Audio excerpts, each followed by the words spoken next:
Aqui é o Sandro da Soldagem de Manutenção Expert. Sejam todos bem-vindos a este vídeo, momento em que conversamos sobre conhecimentos que te ajudarão a reduzir o número de falhas em soldas executados na manutenção. E é um grande prazer estar aqui com vocês. Então, o assunto que vamos tratar está relacionado como soldar ligas de níquel com eletrodo revestido. É um grande assunto, um assunto assim bem interessante, porque na área de soldagem de manutenção, a gente tem esses materiais que para serem soldados. Então vale a pena a gente conversar e pegar algumas dicas, principalmente quem trabalha na indústria do petróleo, na indústria nuclear, tem muitos equipamentos que são feitos com ligas de níquel puro ou com elementos de liga adicionado ao níquel. Então é comum a realização de manutenção. Mas na indústria química, siderúrgica, existe, não é em quantidade tão alta, mas existe alguns equipamentos. E que muitas das vezes a gente, ao longo da minha carreira, eu vi situações assim complexas em soldar esse tipo de materiais e as dificuldades que nós tivemos.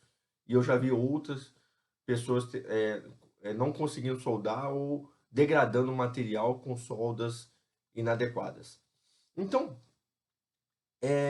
vale a pena a gente conversar sobre isso. Então, ligas que apresentam resistência à corrosão, temperatura e corrosão a alta temperatura. Essa é a grande chave desse material.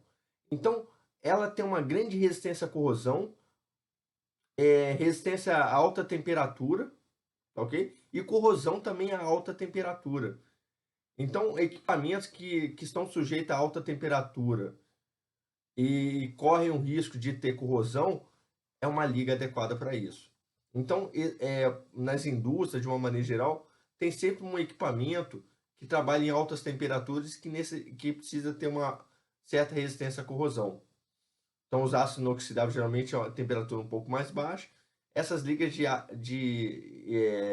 níquel, elas trabalham em alta temperatura e têm excelente resistência à corrosão. Então, a corrosão se dá muito parecido com os aços inoxidáveis, tá ok? É muito parecida, mas uma grande questão, a resistência que ela tem, que vale a pena a gente falar, que aí quando a gente está falando de altas temperaturas, é resistência à fluência. Então, a resistência à fluência, vale a pena a gente falar, é nada mais do que uma característica que o material tem de suportar a deformação lenta.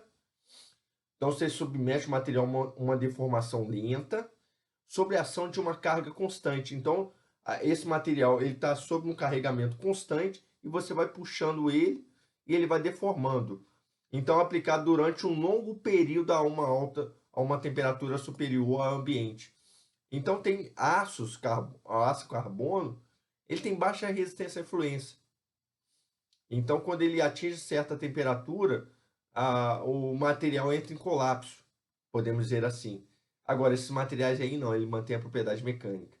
Então, isso é muito interessante e para algumas aplicações assim, vale a pena. Acho que vale a pena a gente fazer um vídeo explicando a aplicação desse material do níquel na indústria. Acho que vale a pena vocês entenderem por que a gente utiliza o níquel, ligas de níquel. Então, vamos deixar para um outro momento. Mas vamos falar da soldagem desse material. Então, característica de liga refratária, o que é? Ele tem uma resistência à fluência, à corrosão, à oxidação a alta temperatura, desculpa, expansão térmica. Então ele não dilata tanto e ele tem uma estabilidade estrutural e resistência à fadiga. Então, alguns componentes que sofrem fadiga, se utiliza muito esse material. E essa questão de não ter uma expansão térmica, não dilatar, isso é muito, muito interessante. Então, uma liga para alta temperatura. Quer trabalhar com alta temperatura? Liga de níquel. Mas não é fácil. Não é fácil soldar esse material.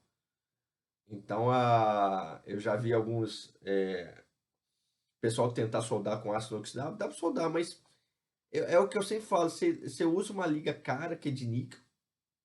É tanto que o aço inoxidável austenítico, é uma liga de cromo e níquel. Ele é mais caro porque ele tem a adição do níquel, o níquel é caro. Aí a pessoa vai lá, solda de qualquer jeito. Aí solda de qualquer jeito. Aquele material que custou uma fortuna, tinha uma aplicação, diminui a vida útil do equipamento por causa de quê? De uma solda feita de não com procedimentos de soldagem com qualidade. Então, como é que a gente solda esse material? Então a gente está vendo algumas características desse material. Mas como é que a gente solda? Então isso é muito importante. Então vale a pena a gente estar falando sobre isso, porque as pessoas têm alguma dúvida com relação a isso daí. Então a gente soldar as ligas de níquel, o metal de adição deve manter as mesmas características do metal base. Eu já falei inúmeras vezes em vídeos aqui que sempre deve se obedecer o quê? A propriedade mecânica de projeto. Então a resistência que o material tem que ter, a espessura que o material tem que ter, é isso que a solda tem que garantir, igual ou superior. E esse superior também é relativo, depende do que. Se for um carregamento estático, o superior ainda atende. Agora, se for carregamento dinâmico, propriedades acima do metal base, já pode ser um problema. A gente utiliza polaridade corrente contínua, aliás, fonte de corrente contínua, polaridade inversa. É isso aqui, acho que aqui cabe um parênteses, acho que a gente vale a pena a gente fazer um parênteses. Existe uma questão, o que é polaridade inversa, polaridade direta? As pessoas têm muita dificuldade com isso, aquele famoso CC+, CC-, então corrente contínua. Então, eu vou explicar um pouco dessa polaridade. Então, a polaridade, na verdade, é o sentido que os elétrons circulam no circuito elétrico. Tá ok? Então, ele sai da tocha, do eletrodo, passa pela chapa. E ele mantém esse ciclo.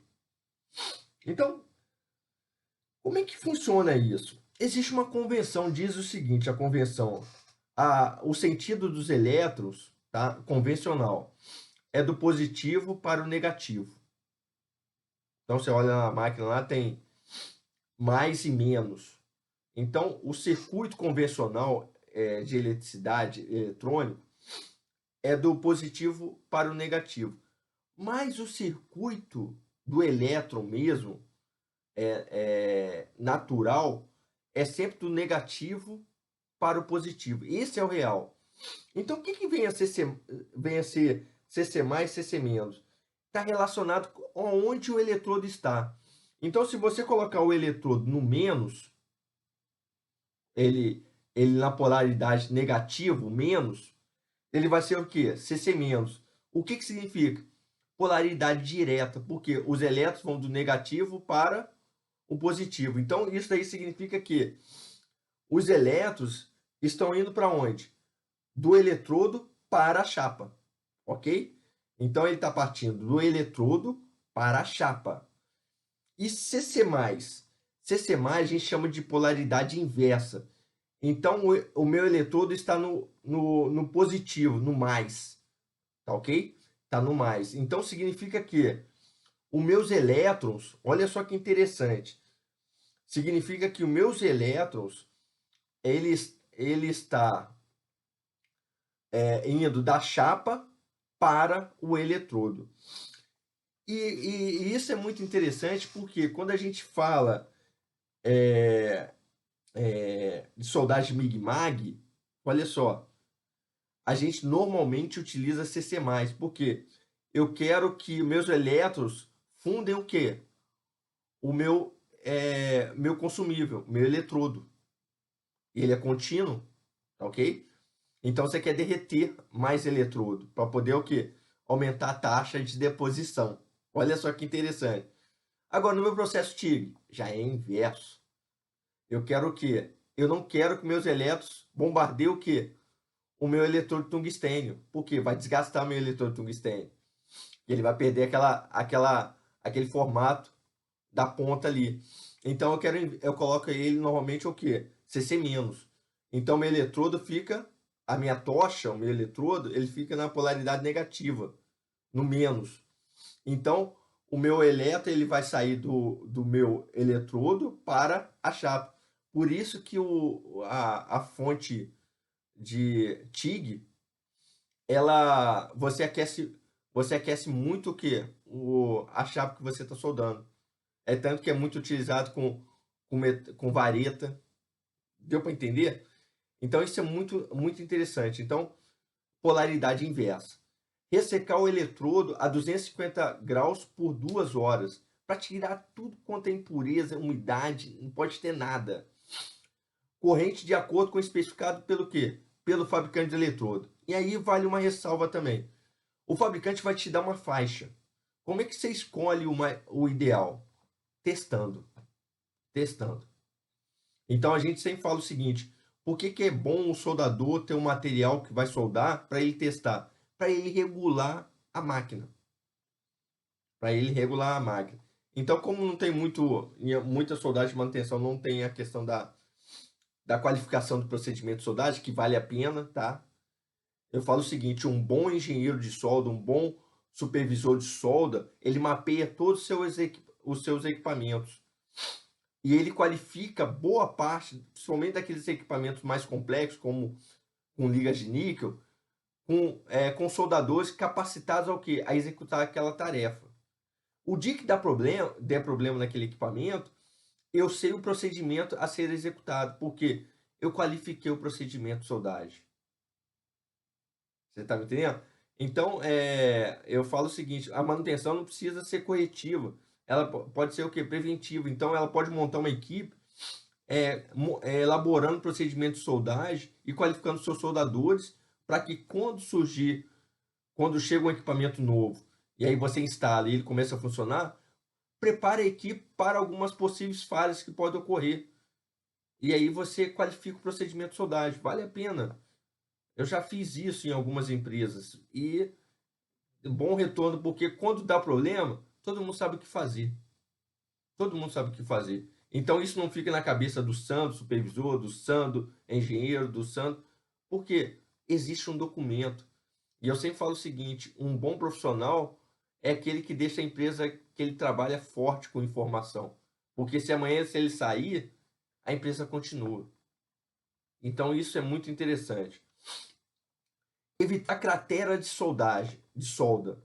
Então o que que é? Em vez de finalizar o cordão, você vai até o fim e volta. Ou você coloca uma amostra testemunha, para que você feche o cordão fora. Então, se você não tiver, você vai até o fim e volta. E fecha, apaga o arco em cima do cordão anterior. Remover escória. A cada cordão, terminou o cordão, dá uma escovada. Com ferramenta ou com uma escova de inox. Não pode ser com aço carbono, tá, gente? Não utiliza aço carbono. É aço inoxidável. Evitar oscilação. Então a gente fala o seguinte: no máximo até 3 vezes o diâmetro do eletrodo, no máximo. Porque cada vez que você vai esticando muito, você corre risco de ter trinca. Escolher o eletrodo de acordo com o metal base. Gente, tem que conhecer o metal base. Qual é a liga de níquel que eu estou lidando? E aí, para isso, eu tenho o quê? O eletrodo mais adequado. Ok? Se eu não me engano, eu acho que é AWS A5.11, que é a norma que fala sobre essa, em função do metal base, qual o eletrodo mais adequado. Não se faz pré-aquecimento, gente. Esquece isso. Eu lembro que eu trabalhei numa empresa e a gente fez consultoria para uma empresa, então a gente fazia alguns materiais que era aço inoxidável, austenítico. E a gente otimizou o processo porque terminava a soldagem, jogava dentro d'água para esfriar a solda rápido, porque não tinha transformação de fase. Então a gente ganhava tempo.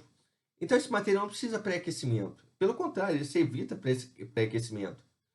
Não se recomenda tratamento térmico ou químico após a soldagem. Terminou? Pode utilizar o material. E como é que eu determino qual o melhor consumível a ser utilizado? Então tem essa norma aqui, consumível AWS A5.11. Eu falei certo, olha só. Níquel, 200. Eleitor de níquel. Monel, 400, eleitor de níquel cobre. Monel, 500, eleitor de níquel cobre. Iconel, eleitor de níquel, cromo e ferro. Rasteloy, eleitor de níquel, molibdênio. Então tem as ligas em função do metal base, você tem um metal de adição. Gente, não tem coringa. O metal de adição tem que ser esse. Porque o material é nobre. Tem coisa seguinte, dá para quebrar o galho, mas com material muito caro não dá. É muito caro o equipamento. Então não dá para fazer quebrar galho. Ah, vamos pegar um eleitor de, de inox. Gente, não recomendo. Não recomendo. Não recomendo. Ok? Não recomendo. Você pode fazer? Pode. Ah, faz? Tudo bem. Conta e risco. Mas não justifica o quê? O preço do equipamento. Então, o equipamento é um equipamento caro. Que liga de níquel é caro. Então, não se recomenda o quê? Fazer quebra-galho. Solda com qualidade. Tá bom? Nós queremos ajudar você a executar reparos de máquinas e equipamentos de forma simples, rápida, segura. Então fica aqui meu forte abraço para você. Até o próximo vídeo.